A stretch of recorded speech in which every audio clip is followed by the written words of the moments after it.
Hello प्यारे बच्चों, welcome back to my YouTube channel डबर chemistry classes where we learn chemistry with fun. आज मैं ले आया हूँ आपके लिए एक वेरी इंपॉर्टेंट वीडियो जिसमें हम पढ़ने वाले हैं एक्सोथर्मिक एंड एंडोथर्मिक रिएक्शन। कुछ चेंजेस लग रहे होंगे आपको। बिल्कुल, बच्चों ने कई इंस्टाग्राम पे और फेसबुक पे कई मैसेज आए कि सर वीडियोस तो आप अच्छी बना रहे हो बट थोड़ा सा लुक भी चेंज कर लो। तो आज मैं अपनी लुक चेंज करके लेके आ गया हूँ आपके लिए एक अनदर वीडियो। तो बच्चे बिना किसी देरी के लिए स्टार्ट करते हैं एक्सोथर्मिक एंड एंडोथर्मिक रिएक्शन। बच्चे एक्सोथर्मिक रिएक्शंस क्या होती हैं? ऐसी रिएक्शन जिसमें हीट इवोल्व होती है। हमने कैरेक्टरिस्टिक्स पढ़ा था रिएक्शन के, जब हम कैरेक्टरिस्टिक्स पढ़ रहे थे कि कैसे पता लगाते हैं कोई रिएक्शन हो रही है, तो हमने देखा था चेंज इन टेम्परेचर। ये उसी टॉपिक में से निकला हुआ है, दो टॉपिक्स एक्सोथर्मिक एंड एंडोथर्मिक। जब हमारी रिएक्शन होगी तो वहां पे टेम्परेचर में चेंज होगा। अगर हमारा टेम्परेचर बढ़ रहा है यानी इसका मतलब वहां पे क्या हो रही होगी, कुछ ना कुछ हीट इवोल्व हो रही होगी, यानी बाहर निकल रही होगी। जहां भी हीट बाहर की तरफ निकले उसे हम क्या बोलते हैं? Exothermic reaction. याद रखने का बड़ा सिंपल सा तरीका है बच्चे, देखो एक्स एक्स का मतलब हो गया ई एक्स। मैं समझ रहा हूं आप लोग क्या सोच रहे होंगे, ये एग्जाम्पल नहीं है, ये वो वाला एक्स भी नहीं है। इसको याद करने का तरीका आप ऐसे याद रख सकते हैं, एक्स के आगे इट लगा दो, एग्जिट। एग्जिट का मतलब बाहर निकलना। तो ऐसी रिएक्शन जिसमें हीट कहां निकल रही है? बाहर निकल रही है, इवोल्व हो रही है, उन्हीं रिएक्शंस को क्या नाम दिया जाता है? एक्सोथर्मिक रिएक्शन नाम दिया जाता है बच्चे।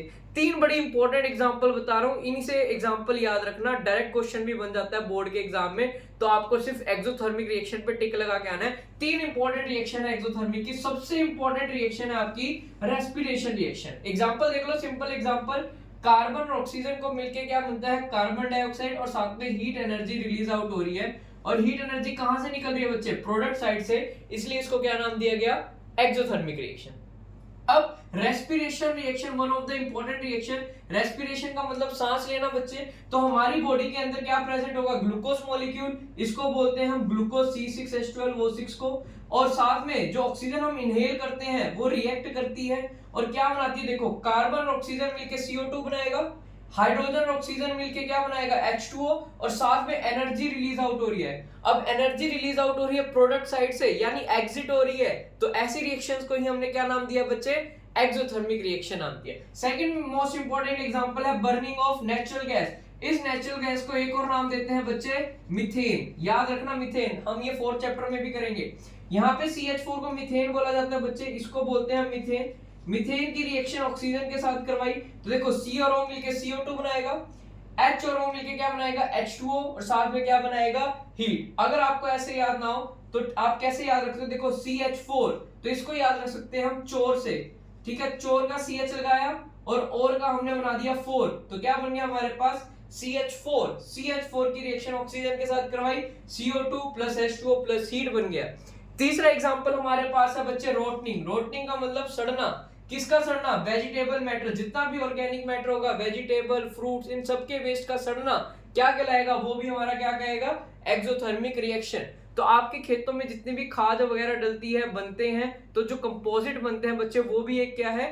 Exothermic reaction. क्यों? क्योंकि सॉइल के अंदर क्या जनरेट होता है? हमारा ह्यूमस जनरेट होता है। आओ जल्दी से इसको बैलेंस कर लेते हैं। हमें देखो कार्बन 6 दिख रहे हैं यहाँ पे 1, तो इसको 6 लगा देंगे, कार्बन हो गया बैलेंस। हाइड्रोजन 12 है, यहाँ पे 2 है, तो इसको 6 लगा देंगे, हो गया बैलेंस। ऑक्सीजन गिनो, 6 और 2 8, यहाँ कितना हो गया? 12 और 6 18। इससे हम पंगे नहीं लेंगे, तो 18 में से 6 गया 12, तो ये 6 2 से क्या हो जाएगा बच्चे? 12। ये हमारे पास बैलेंसिंग रिएक्शन बन गई। इसको बैलेंस करो, कार्बन 1 है, कार्बन 1 है, हाइड्रोजन 2 है, यहाँ पे कितना है? 4, तो इसको हमने लगा दिया 2। ऑक्सीजन हो गया 4, तो यहाँ पे लगा दिया 2। हेंस ये हमारी रिएक्शन क्या हो गई है बच्चे? बैलेंस हो गई है। अगली रिएक्शन का नाम है एंडोथर्मिक, अपोजिट ऑफ एक्सोथर्मिक। उसमें हीट बाहर निकल रही थी, इन रिएक्शन में हमें हीट देनी पड़ेगी। तो यही लिखा है हमने, reaction in which heat is absorbed during the reaction, that type of reaction is known as endothermic reaction. Example के तौर पे हमने नाइट्रोजन लिया, नाइट्रोजन की रिएक्शन ऑक्सीजन के साथ करवाई, तो इस रिएक्शन को बच्चे आपको हीट देनी पड़ेगी। अगर आपने इसको हीट नहीं दी, ये रिएक्शन प्रोसीड नहीं होगी। तो ऐसी रिएक्शन जिसमें हीट देनी पड़े रिएक्शन को करवाने के लिए, उन्हीं रिएक्शंस को क्या नाम दिया जाता है बच्चे? Endothermic reaction. बैलेंस करेंगे, 2 नाइट्रोजन 2 ऑक्सीजन, तो 2NO हमारे पास क्या रहेगा? यहाँ पे बैलेंस केमिकल रिएक्शन रहेगी। अगली जो रिएक्शन है वो है हमारी कैल्शियम कार्बोनेट। इसे हम लाइमस्टोन भी नाम देंगे बच्चे, आगे चल के हम पढ़ेंगे। लाइमस्टोन को अगर हीट किया जाए तो हमें क्या मिलता है, कैल्शियम ऑक्साइड, जो कि हमारा क्या कहलाता है, क्विकलाइन, और साथ में रिलीज आउट होती है कार्बन डाइऑक्साइड। तो हमें हीट देनी पड़ रही है बच्चे इसको डिकम्पोज करने के लिए, ब्रेक डाउन करने के लिए। तो ऐसी टाइप की रिएक्शंस को भी क्या नाम दिया जाता है, एंडोथर्मिक रिएक्शन।